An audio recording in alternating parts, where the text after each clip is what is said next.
Now give the floor to the representative of Zimbabwe.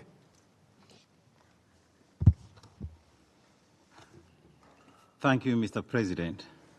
On behalf of the Southern African Development Community, SADC, allow me to express our gratitude to you for convening this urgent meeting to address the escalating situation in the Democratic Republic of Congo. That we meet again on this issue following the session on Sunday, the 26th of January, underscores the gravity of the unfolding crisis. We welcome the briefing by Deputy Special Representative Vivian van der Peer, and we also recognize the presence of the Foreign Minister of the DRC, Her Excellency Therese Wagner. Mr. President, Zimbabwe, as does SADC, remains unwavering in its adherence to the principles enshrined in the United Nations Charter, particularly the peaceful settlement of disputes and the commitment to respecting the territorial integrity and political independence of states. These principles are more critical than ever as we confront the deepening crisis in the Eastern DRC, particularly in Goma. Mr. President, the chairman of SADC, His Excellency President Emmerson Mnangagwa, issued a statement yesterday in which he conveyed his profound concern over the deteriorating security and humanitarian conditions in the Eastern DRC, brought about by offensive operations of the M23 rebel group and its allies. He condemns unequivocally the cowardly attacks on the UN and SADC peacekeepers, some of whom have paid the ultimate price in the pursuit of peace. On behalf of SADC, President Mnangagwa extended heartfelt condolences to the families of the fallen peacekeepers and wished them, those injured, a speedy and full recovery. Mr. President, the persistent instability in the Eastern DRC, exacerbated by the actions of the M23 rebel group, represents a grave threat to peace and security in the region. The occupation of Goma and other areas by armed groups undermines the sovereignty of the DRC and the stability of the Great Lakes region as a whole.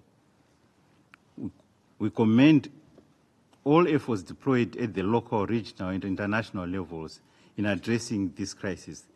However, we stress that sustainable peace can only be achieved through dialogue, strengthened governance, and robust international support. To this end, we urge the United Nations and the Security Council to, 1, provide enhanced support for the protection of civilians and the stabilization of conflict-affected areas. 2, ensure accountability for violations of international humanitarian law and human rights, including the attacks on peacekeepers and civilians. 3, address the root causes of the conflict, including the illicit exploitation of natural resources, which continues to fuel instability. 4, facilitate the movement of humanitarian assistance. Mr. President, as SADC Chair, Zimbabwe reaffirms its commitment to collaborating with the African Union, the United Nations, and all stakeholders to achieve lasting peace in the DRC. The current crisis highlights the urgent need to reform the international peace and security architecture, including the United Nations Security Council, to better respond to the unique challenges facing Africa. Moreover, we reiterate the importance of eliminating the illicit trade in small arms and light weapons, which perpetuates instability across the continent. Mr. President, in conclusion, SADC stands in full solidarity with the people and government of the Democratic Republic of Congo. We call on all stakeholders to act decisively to prevent further escalation, safeguard lives, and restore peace and stability. This is a moment for collective action, a moment to demonstrate our shared commitment to unity, peace, and sustainable development. Zimbabwe and SADC stand ready to contribute meaningfully to these efforts, and we look forward to working with our partners to forge a peaceful and prosperous future for the DRC, the SADC region, and beyond. To that end, the President of the Republic of Zimbabwe and current chairperson of SADC has called for an extraordinary summit scheduled for the 30th of January 2025 to discuss this matter. I thank you, Mr. President. I thank the representative of Zimbabwe for this